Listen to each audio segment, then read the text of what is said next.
नमस्कार दोस्तों, एक बार फिर से आप सभी का स्वागत है हमारे इस यूट्यूब चैनल एजुकेशनल गैलरी में। आशा करता हूँ आप सभी मस्त होंगे, व्यस्त होंगे, अपने पढ़ाई में अच्छे से पढ़ाई कर रहे होंगे। एग्ज़ाम नज़दीक है, पढ़ाई करना भी चाहिए। इस वीडियो में हम केमिस्ट्री जो पार्ट 1 में, जिसका भी केमिस्ट्री सब्सिडरी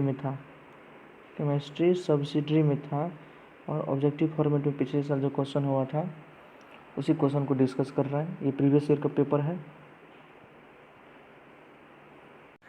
हम सब देख सकते हैं। ये केमिस्ट्री UG1 पार्ट 1 सब्सिडी, और जिसका सब्सिडी या जनरल में हो उसका ये पेपर है। तो इस पेपर को हम आज ऑब्जेक्टिव फॉर्मेट में डिस्कस करेंगे, आंसर के साथ डिस्कस करेंगे और सबका हम रेफरेंस में आंसर भी दिखाएंगे। एकदम सर्च करके आंसर आप दिखाएंगे, सही आंसर बताएंगे तो विश्वास कीजिए आप इससे अच्छे से तैयारी कर सकते हैं। आइए शुरू करते हैं। देखिए, पहला क्वेश्चन है, at constant pressure and number of moles the Charles law is given by. 4 option दिया हुआ है कि कांस्टेंट प्रेशर और नंबर ऑफ मोल्स पे चार्ल्स लॉ को कैसे हम बता सकते हैं। तो देखिए, volume is directly equal to time. कैसे? चार्ल्स लॉ को किस प्रोसेस को कहते हैं? आइसोबारिक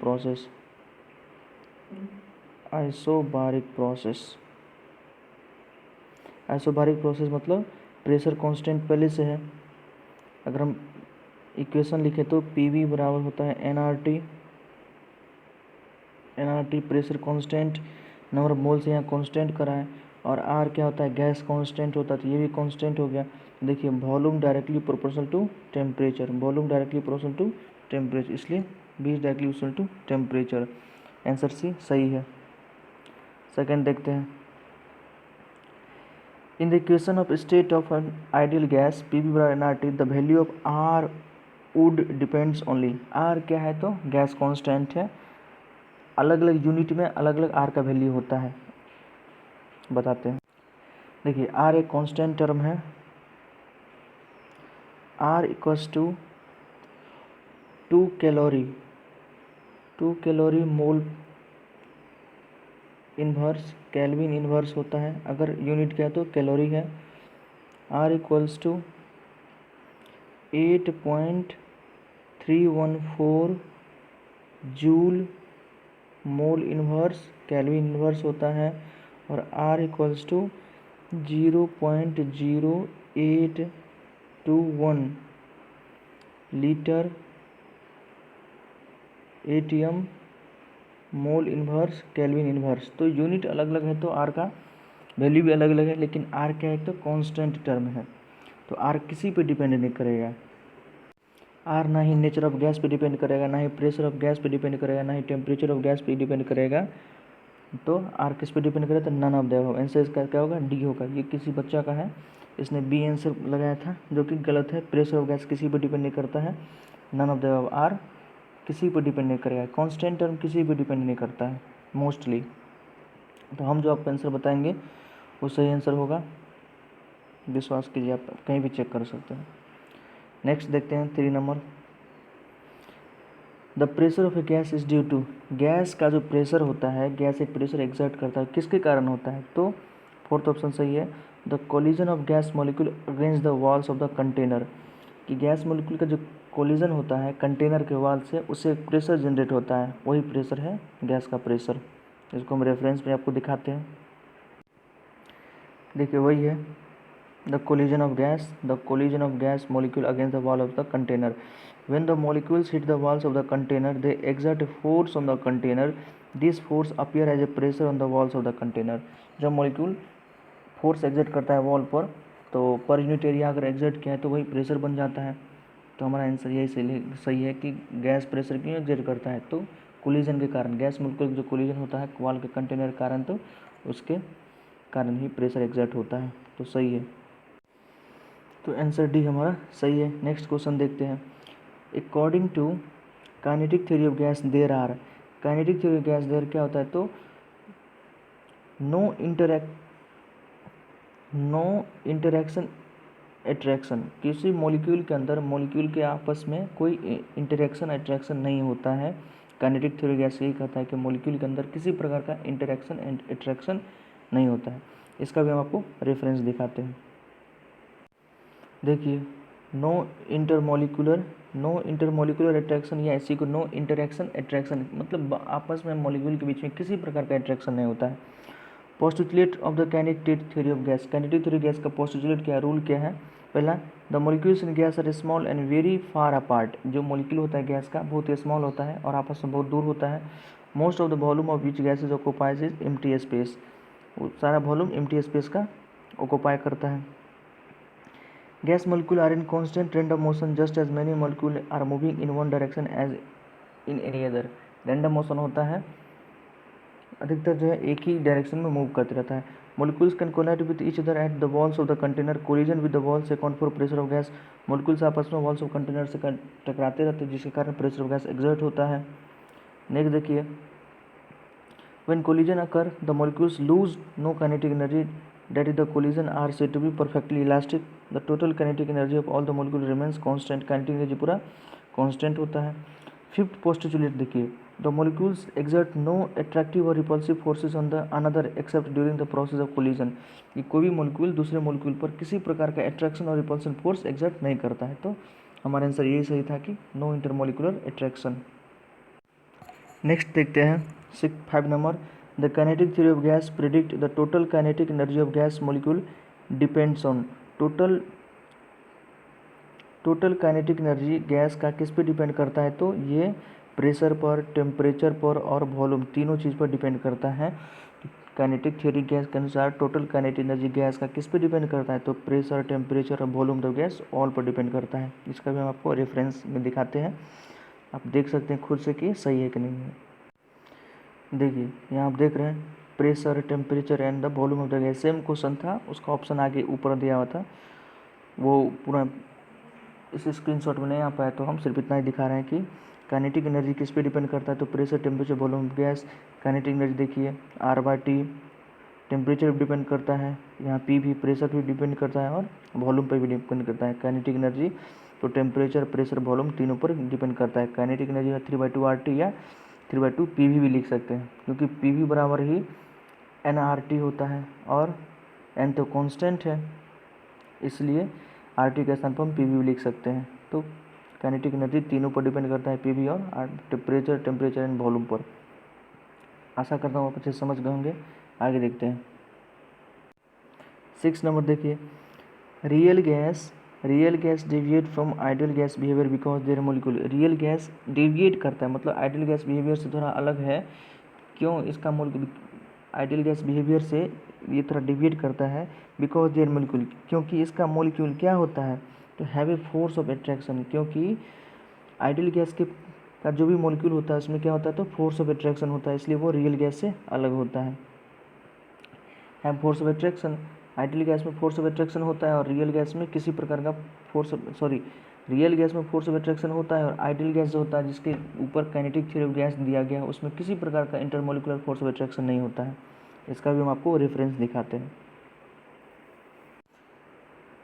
देखिए, gases deviate from the ideal gas behaviour because their molecules have forces of attraction between them, जो रियल गैस है डेविएट करता है आइडियल गैस बिहेवियर से, कैसे? क्योंकि इसके मोलिक्यूल के बीच में फोर्स ऑफ अट्रैक्शन होता है, तो यही सही है हमारा आंसर। नेक्स्ट देखिए, the correct representation of van der Waals equation, van der Waals equation का करेक्ट रिप्रेजेंटेशन क्या है? तो ये तो बहुत आसान क्वेश्चन है, ये तो फॉर्मूले समझिए, तो ये सही है, P+A/B² इंटू B - B बराबर RT, ये van der Waals gas equation का करेक्ट रिप्रेजेंटेशन है। इसका रेफरेंस दिखाने की जरूरत नहीं है, बहुत आसान क्वेश्चन है। नेक्स्ट देखिए 8 number, the van der Waals gas equation explains the behaviour of, van der Waals gas equation किसका बिहेवियर को बताता है? तो ये रियल गैस के बिहेवियर को बताता है, आइडियल गैस को नहीं, किसको? रियल गैस को। इसका भी हम आपको रेफरेंस दिखाते हैं। देखिए, the van der Waals equation explain the behaviour of real gas, van der Waals equation किसका बिहेवियर बताता है? तो रियल गैस का बताता है, आइडियल गैस का नहीं। तो ध्यान रखिएगा, बहुत ही इंपॉर्टेंट क्वेश्चन है, आज छोटा क्वेश्चन है, आसानी से गलती हो सकता है, तो हम ध्यान रखेंगे। Van der Waals gas equation real gas के बिहेवियर को बताता है। नेक्स्ट देखिए 9 number, the rate of reaction of substance is proportional to there.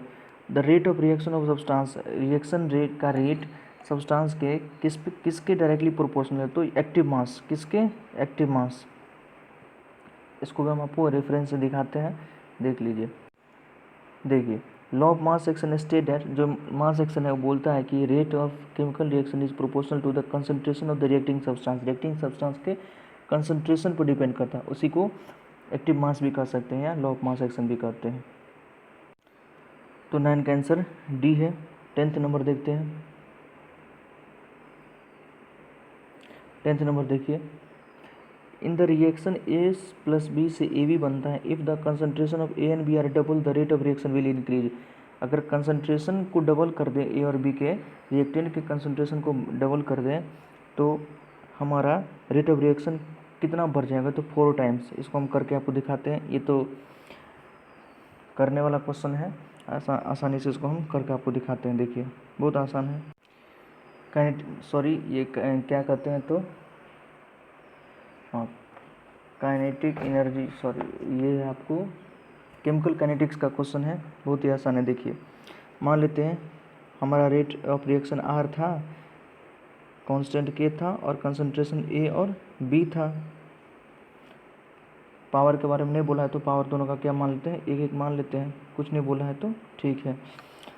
Are dash कितना हो जाएगा जब हम कांस्टेंट तो क्या ही रहेगा, जब कंसंट्रेशन ए के कंसंट्रेशन को डबल कर दें और बी के कंसंट्रेशन को भी डबल कर दें।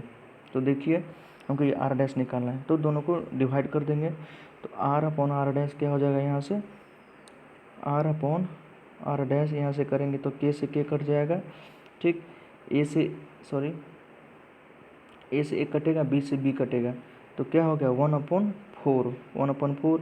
यहाँ से अगर हम आर डैश निकालें तो 4 इंटू आर डैश 4R हो जाएगा। तो नया जो रेट ऑफ रिएक्शन होगा, अगर दोनों कंसंट्रेशन को हम डबल कर देते हैं, ए के कंसंट्रेशन को बी के कंसंट्रेशन को, तो हमारा रेट ऑफ रिएक्शन 4 गुना बढ़ जाएगा। तो आशा करते हैं आप अच्छे से समझ होंगे कि हमारा रेट ऑफ रिएक्शन 4 टाइम्स बढ़ जाएगा अगर कंसंट्रेशन को डबल कर दे, ए और बी के कंसंट्रेशन को डबल कर दे तब। ठीक है, नेक्स्ट देखते हैं। 11 नंबर है, a chemical reaction is at equilibrium. कोई केमिकल रिएक्शन इक्विलिब्रियम पर होता है when the rate of forward and reverse reaction, जब फॉरवर्ड मान लीजिए A plus B equals to A B, ये एरो क्या बताता है, जितना फॉरवर्ड हो रहा है उतना ही बैकवर्ड हो रहा है। तो रेट ऑफ फॉरवर्ड और रिवर्स रिएक्शन क्या होना चाहिए, इक्वल होना चाहिए। क्या होना चाहिए, बिल्कुल इक्वल, कांस्टेंट नहीं, क्या होना चाहिए, इक्वल, तभी वो इक्विलिब्रियम पर होगा। नेक्स्ट देखते हैं 12 number, a law of mass action was given by. ये तो बहुत आसान है, लॉ ऑफ मास एक्शन कौन दिया था, जो साइंटिस्ट का नाम है, तो गोल्डबर्ग एंड वेज ने लॉ ऑफ मास एक्शन दिया था। इसको हम देख भी सकते हैं रेफरेंस में। देखिए, the law of mass action was proposed by Norwegian chemist and mathematician Cato Maximilian Guldberg and the Norwegian chemist Peter Waage. तो गोल्डबर्ग और वेज ने लॉ ऑफ मास एक्शन दिया था। नेक्स्ट नंबर देखिए, the number of gram molecules of a substance in unit volume. Gram molecule substance in unit volume को क्या कहते हैं, इसी को कहते हैं एक्टिव मास। क्या कहते हैं, active mass. The number of grams molecule substance in unit volume is called known as active mass. इसको और अच्छे से देख सकते हैं, देखिए रेफरेंस में। देखिए, the number of gram molecule of a substance present in unit volume is termed as, इसको क्या कहते हैं, तो एक्टिव मास कहा जाता है। तो मेरा सारा आंसर सही, एकदम चेक किया हुआ आंसर है, आप विश्वास कीजिए, आप अच्छे से इसको तैयारी कर सकते हैं। Most of the question repetitive है, रिपीट होगा, अधिकतर क्वेश्चन रिपीट होगा। सिलेबस तो पता ही हो, काइनेटिक थ्योरी ऑफ गैस से वांडर वाल इक्वेशन से क्वेश्चन आ रहा है, केमिकल काइनेटिक्स से क्वेश्चन आ रहा है। आगे देखेंगे तो सॉल्यूशन से सभी क्वेश्चन आएगा। और एक क्वेश्चन और भी आप देखिएगा आगे, उस वो आपको क्वेश्चन है, आपको सरफेस केमिस्ट्री से क्वेश्चन होगा। देखते हैं सब क्वेश्चन बारे बारे से देखते हैं। इससे पहले आपसे एक छोटी सी गुजारिश, प्लीज़ अभी तक चैनल को सब्सक्राइब नहीं किए तो सब्सक्राइब कर दीजिए। मेहनत करते हैं, थोड़ा बहुत अप्रिसिएशन तो मिलना चाहिए, बस यही है। देखिए नेक्स्ट क्वेश्चन देखिए 14 नंबर, ये भी बढ़िया क्वेश्चन है और आसान क्वेश्चन है। In which of the following reaction K P is equal to K C. के पी के सी से कब बड़ा होगा, तो देखिए इसका आंसर डी है 2SO3 जब 2SO2 प्लस O2 में टूटेगा। देखिए होता क्या है, Kp का फॉर्मूला है Kp is equal to KCRT delta Ng, ठीक। Kp बराबर KCRT डेल्टा Ng। तो Kp Kc से तब बड़ा होगा जब डेल्टा Ng का वैल्यू पॉजिटिव होगा और ज़्यादा होना चाहिए। डेल्टा Ng का वैल्यू पॉजिटिव होना चाहिए। तो चारों में हम डेल्टा Ng निकाल लेंगे। जब हम ए में ऑप्शन में डेल्टा Ng निकालते हैं तो देखिए इधर 2 ही है, इधर 3 1 4 हो गए डेल्टा Ng, तो ये माइनस का 2 है तो ये नहीं हो सकता है। अगर बी ऑप्शन में देखें तो इधर भी 2 है, इधर 1 और इधर 1 1 1 2, तो इधर भी 2 है, तो यहाँ डेल्टा Ng 0 है, ये भी नहीं हो सकता है। यहाँ देखिए यहाँ प्रोडक्ट में 1 है, रिएक्टेंट में 2 है, तो यहाँ डेल्टा Ng माइनस का 1 है। और लेकिन फोर्थ में देखते हैं तो डेल्टा यहाँ क्या है, प्रोडक्ट में 3 है, 3 मोल है और रिएक्टेंट में 2 मोल है, तो डेल्टा Ng प्लस का 1 है यहाँ पर। तो जहाँ डेल्टा Ng पॉजिटिव होगा वहाँ Kp Kc से बड़ा होगा, जहाँ डेल्टा Ng नेगेटिव होगा वहाँ Kc Kp से बड़ा होगा, और जहाँ डेल्टा Ng 0 होगा वहाँ Kp इक्वल टू Kc होगा। तो आसान क्वेश्चन था। आगे देखते हैं। देखिए in which of the following equilibrium reactions the equilibrium will shift to the right if total pressure increased। करा इक्विलिब्रियम किस रिएक्शन में राइट वर्ड की तरफ शिफ्ट होगा अगर हम टोटल प्रेशर बढ़ा दे तो ये भी देखिए एकदम कॉन्सेप्ट से क्वेश्चन है। ले चैटलियर प्रिंसिपल के कॉन्सेप्ट से क्वेश्चन है, बताते हैं। ले चैटलियर प्रिंसिपल क्या कहता है, ले चैटलियर प्रिंसिपल कहता है कि ले चैटलियर प्रिंसिपल कहता है कि प्रेशर बढ़ाने पर मॉलिक्यूल्स उधर शिफ्ट होगा जिधर नंबर ऑफ मोल्स ज़्यादा होगा, लेस से मोर की तरफ। प्रेशर बढ़ाने पर नंबर ऑफ मोल्स ज़्यादा की तरफ शिफ्ट होगा। तो इस कॉन्सेप्ट का यूज़ करके हम आसानी से वहाँ कर सकते हैं। देखिए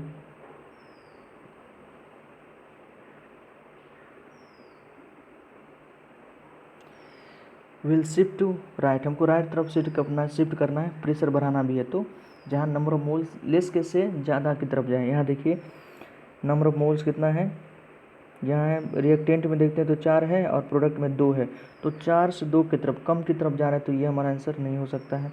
हमको कम से ज़्यादा की तरफ देना है प्रेशर बढ़ाने पर। यहाँ इधर भी 2 है, इधर भी 2 है, तो ये इक्वल है, ये भी नहीं हो सकता है। यहाँ इधर भी 2 है, इधर भी 2 है, ये भी इक्वल है, इधर भी नहीं हो सकता है। अगर इस प्रकार से हम ऑप्शन को रिमूव करें तो आंसर तो डी हो जाएगा। लेकिन यहाँ चेक कर लीजिए, देखिए यहाँ नंबर ऑफ मोल्स रिएक्टेंट में 1 है, प्रोडक्ट में 2 है, तो लेस से मोर की तरफ, 1 से ज़्यादा की तरफ, 2 की तरफ जा रहे हैं, ज़्यादा की तरफ जा रहे हैं, तो यही हमारा आंसर हो गया। ले चैटलियर प्रिंसिपल यही कहता है कि प्रेशर बढ़ाने पर गैस उधर शिफ्ट होगा जिधर नंबर ऑफ मोल्स ज़्यादा होगा। बहुत ही आसान क्वेश्चन है और बहुत सारे कॉम्पिटिटिव एग्जाम में भी अगर आप नीट की तैयारी कर रहे हो या जीमेन की तैयारी कर रहे हैं तो इसमें ये क्वेश्चन पूछता ही है ले चैटलियर प्रिंसिपल से। केमिकल इक्विलिब्रियम का क्वेश्चन है, बहुत आसान है। नेक्स्ट देखते हैं, in colloidal state particle size range and form. ये तो कोलाइडल से क्वेश्चन है, बहुत आसान क्वेश्चन कि कोलाइडल स्टेट में पार्टिकल का साइज कितना होता है, तो 10 to 2000 एंगस्ट्रॉम, 10 to 2000 एंगस्ट्रॉम, इसमें कोई बड़ी बात नहीं है। नेक्स्ट देखिए, colloidal solution of gold is represented by, कि कोलाइडल सॉल्यूशन जो गोल्ड का होता है उसको प्रिपेयर्ड कौन किया था, साइंटिस्ट का नाम है तो ब्रेडिक आर्क मेथड। किस मेथड से, तो ब्रेडिक आर्क मेथड से उसको प्रिपेयर्ड किया गया था। नेक्स्ट देखिए, क्लाउड और fog is an example of colloidal system of, जो क्लाउड है और फॉग है वो किस प्रकार का कोलाइडल सिस्टम का एग्जाम्पल है, तो ये आपको सरफेस केमिस्ट्री से क्वेश्चन है। तो लिक्विड डिस्पर्जन गैस, जो लिक्विड होता है वो गैस के अंदर डिस्पर्ज हो, लिक्विड डिस्पर्जन फेज, डिस्पर्ज्ड फेज और डिस्पर्जन मीडियम गैस हो गया, तो उसी का फॉग एग्जाम्पल होता है। नेक्स्ट देखिए, if dispersed phase is liquid and dispersion medium is solid, अगर डिस्पर्ज्ड फेज लिक्विड है, डिस्पर्जन मीडियम सॉलिड है, तो वो उस प्रकार के कोलाइड को क्या कहेंगे, तो जेल कहेंगे, जेल।